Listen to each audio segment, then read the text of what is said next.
Hi friends, అందరూ బాగున్నారా? Welcome to my YouTube channel. ఈరోజు నేను అరుణాచలం గిరి ప్రదక్షిణలో చూడవలసిన లింగాల గురించి, మోక్షదారి గురించి, అరుణాచలంలో రూమ్స్ ఒక్కొక్క పర్సన్‌కి ఎలా చార్జ్ చేస్తారు, ఎలా దొరుకుతాయో చెప్తాను.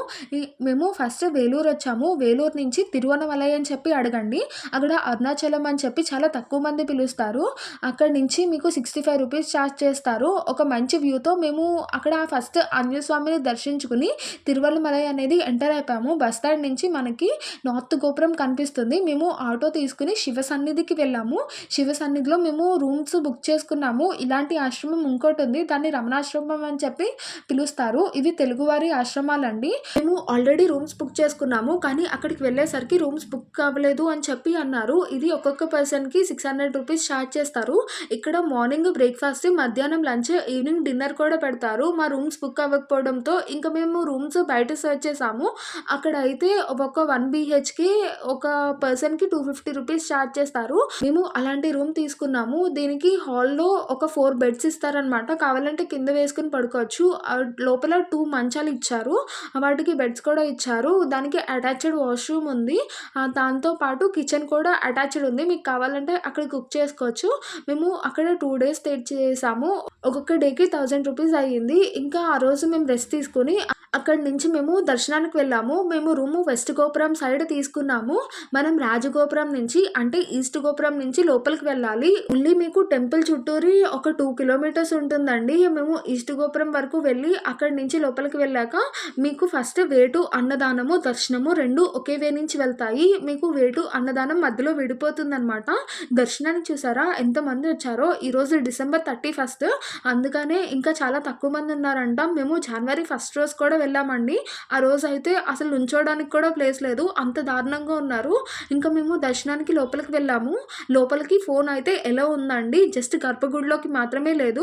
నేను బయట ఏవైతే విజువల్స్ తీసానో అవి పెడుతున్నాను చూడండి. అక్కడ విగ్రహాలు లైన్‌గా ఉంటాయి. అక్కడ ఒక నంది వెనకాల ఇంకొక నంది, దాని వెనకాల ఇంకొక నంది డైరెక్ట్ శివుడిని చూస్తూ ఉంటాయండి. చాలా బాగుంటుంది విజువల్. అది చూడండి, మిస్ అవ్వకండి. అక్కడ దీపాలు పెట్టడానికి అని చెప్పి సెపరేట్‌గా ఒక ప్లేస్ ఉంది. మీరు పెట్టాలనుకుంటే అక్కడ పెట్టండి. ఆ తర్వాత గర్భగుడి పక్కనే ఒక అమ్మవారి గుడి ఉంది. ప్రతి ఒక్కరు దాన్ని కూడా వెళ్ళి దర్శించుకుంటున్నారు. సో మీకు కుదిరితే అది కూడా వెళ్ళి దర్శించుకోండి. నైట్ టైము అరుణాచలం విజువల్స్ అయితే ఇలా ఉంటాయండి. చాలా చాలా బాగుంటుంది. 4 గోపురాలు సేమ్‌గా కనిపిస్తాయి మీకు. అక్కడి నుంచి మేము నార్త్ గోపురం సైడు అమృతం రెస్టారెంట్ అని చెప్పి ఉంది. ఇందులో ఆంధ్ర ఫుడ్ ఉందండి. బాగుంది టేస్ట్. మరీ సూపర్ కాదు. ఓకే, మనం తినగలము. ఇదేమో దాని మెనూ కార్డ్. ఇక్కడ ఇంటీరియర్ కూడా చాలా బాగా డిజైన్ చేశారండి. మేము ఇంకా అక్కడ తినేసి ఆ రోజు నైట్ వెళ్ళి రెస్ట్ తీసుకున్నాము. నెక్స్ట్ డే మార్నింగ్ కరెక్ట్‌గా 3:00కి లేచి మేము గిరి ప్రదక్షిణ అనేది స్టార్ట్ చేసాము. రాజగోపురం నుంచి స్టార్ట్ చేసామండి. మొత్తం 14 కిలోమీటర్స్. ఫస్ట్ ఇందులో మీరు 8 లింగాలు చూడాలి. ఫస్ట్ వచ్చేసరికి ఇంద్రలింగము లోపలికి ఇలా వెళ్తాము. నేను లోపల శివుడిని ఇక్కడ తీయలేదండి. తర్వాత తీశాను. మళ్ళీ స్టార్ట్ చేసి అక్కడి నుంచి నడుచుకుంటా వెళ్ళాము. ఇవి మొత్తం 8 లింగాలు. మీకు ప్రతి లింగం ముందు ఒక వినాయకుడు కనిపిస్తారు.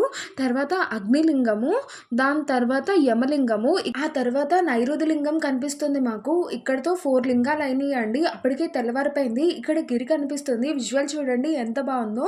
ఆ తర్వాత వరుణలింగము, దాని తర్వాత మీకు ఫుట్ మసాజెస్ ఉంటాయండి. ఎక్కడైనా కాలు నొప్పి వస్తే మీరు అక్కడికి వెళ్ళొచ్చు. సాక్సెస్ చూడండి అందరూ ఎలా పడేస్తున్నారు. సిమెంట్ రోడ్ వల్ల అవి కూడా చిరిగిపోతున్నాయి. ఆ తర్వాత వాయులింగము, దాన్ని దర్శించుకున్న తర్వాత చంద్రలింగం కనిపిస్తుంది. ముందు ఒక చోట సూర్యలింగం ఉంటుంది. నేను దాన్ని పిక్ తీయడం మర్చిపోయాను. ఆ తర్వాత కుబేరలింగము, మీరు కుబేరలింగం దాటగానే మీకు మోక్షదారి కనిపిస్తుంది. చిన్నపిల్లలు చూడండి ఎలా వస్తున్నారో. చాలా చిన్నగా ఉంటుంది ఇక్కడ లోపల నుంచి బయటికి రావడానికి. పెద్దవాళ్ళు కూడా చాలా ఈజీగా వచ్చేస్తున్నారు. ఆ తర్వాత ఈశాన్య లింగము, ప్రతి లింగం బయట దీపం పెడుతూ ఉంటారండి. ఇక్కడితో లింగాలన్నీ అయిపోయినాయి. మీరు ఈ ప్లేస్‌కి వస్తే సిటీ ఎంట్రన్స్‌కి వచ్చినట్టు. ఇంకా జస్ట్ 2 కిలోమీటర్స్ మాత్రమే ఉంది. మా సక్సెస్ పరిస్థితి చూసారా ఎలా అయిపోయిందో. ఇంకా రెస్ట్ తీసుకొని మేము ఈవినింగ్ రమణ మహర్షి ఆశ్రమానికి వెళ్ళాము. ఇక్కడ నాకు అన్నిటికన్నా బాగా నచ్చింది ఈ పికాక్స్. వైట్ కలర్ పికాక్ అయితే చాలా క్యూట్‌గా ఉంది. అక్కడి నుంచి మేము మళ్ళీ దర్శనానికి వెళ్ళాము. ఈసారి రూ. 50 టికెట్‌లోకి వెళ్ళాము. అయినా సరే మాకు 3 అవర్స్ పట్టేసింది. జాన్ 1 కదా, చాలా ఎక్కువ రష్‌గా ఉంది. ఇంకా ఆ రోజు రెస్ట్ తీసుకొని నెక్స్ట్ డే మార్నింగ్ మేము స్టార్ట్ అయ్యి తిరిగి వెళ్ళిపోతున్నాము. ఇక్కడ మౌంటైన్ వ్యూస్ అని చాలా బాగుంటాయండి. బస్ నంబర్ 225 మిమ్మల్ని వేలూరు తీసుకెళ్తుందండి. అంబూర్ బిర్యానీ గుర్తుపెట్టుకోండి. తర్వాత మాట్లాడదాము. దానికి ముందు వేలూరు దగ్గర నుంచి మీరు గోల్డెన్ టెంపుల్‌కి వెళ్ళొచ్చండి.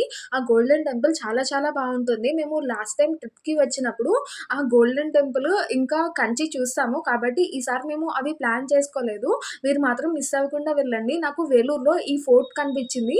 నాకు దీని గురించి ఏం తెలీదండి. బావుంది కదా అని చెప్పి తీసి జస్ట్ వీడియో పెట్టాను. ఇక్కడి నుంచి ఇంకా కాటిపాడు స్టేషన్‌కి వెళ్ళిపోయాము.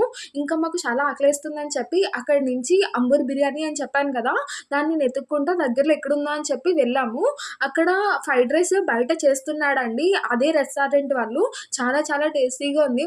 అదే రెస్టారెంట్‌లో మా వాళ్ళు బిర్యానీ తీసుకున్నారండి. దానికన్నా ఫ్రైడ్ రైస్ 100 టైమ్స్ బావుంది. ఇటు సైడ్ వస్తే గనుక ఖచ్చితంగా ట్రై చేయండి. ఇంకా మా ట్రైన్ వచ్చింది. అక్కడి నుంచి స్టార్ట్ అయ్యి మేము నెక్స్ట్ డే మార్నింగ్ రాజమండ్రి వచ్చేసాము. ఇక్కడి నుంచి మా ఇంటికొచ్చేసాము. ఇక్కడితో మా ట్రిప్ అనేది ఎండ్ అయిపోయిందండి. ఒకవేళ మీకు ఈ వీడియో నచ్చినట్టయితే లైక్ చేయండి. మీ ఫ్రెండ్స్ అండ్ ఫ్యామిలీ మెంబర్స్ ఈ వీడియో చూడాలనుకుంటే షేర్ చేయండి. నెక్స్ట్ పెట్టే వీడియో చూడాలనుకుంటే సబ్స్క్రైబ్ చేసుకోండి. That's all for this video. By by. Thanks for watching.